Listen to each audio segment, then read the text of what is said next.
নমস্কার বন্ধুরা, আমি চলে এসেছি আবার একটা রেসিপি নিয়ে। সেটা হচ্ছে শাপলার বড়া। শাপলার বড়া করার জন্য আমি শাপলাগুলোকে কেটে নিয়েছি, ভালো করে ধুয়ে নিয়েছি, জল ঝরিয়ে নিয়েছি। এদিকে একটা বাটির মধ্যে আমি বেসন নিয়ে নিচ্ছি, 5 চামচ বেসন নিয়ে নিয়েছি। এবার নেব সামান্য একটুখানি হলুদের গুঁড়ো,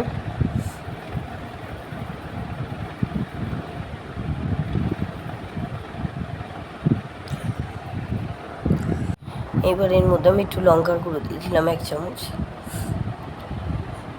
2 চামচ দিলাম খাবার সোডা, দেবো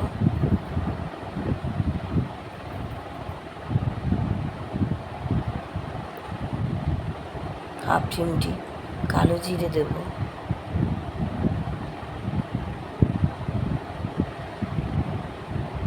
নুন দিয়েছি, কালো জিরে দেবো,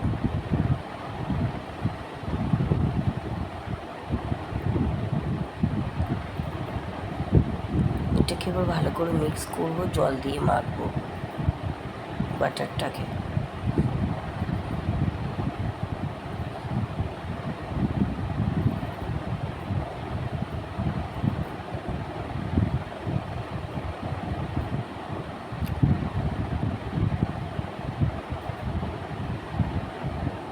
পিসটা গলা হয়ে গেছে, দেখো। শাপলার বড়া করার জন্য অ্যালুমিনিয়ামের কড়াই তেল দিয়েছি, তেলটাও গরম হয়ে গেছে। এই শাপলাগুলোকে না টিট স্টিক দিয়ে ঢুকিয়ে বড়া ভাজে, তারপর বের করে নেয়। কিন্তু আমার কাছে টিট স্টিক ছিল না, তা আমি কী করবো? টিট স্টিক নেই বলে কি আমি শাপলার বড়া খাবো না? এটা হতে পারে?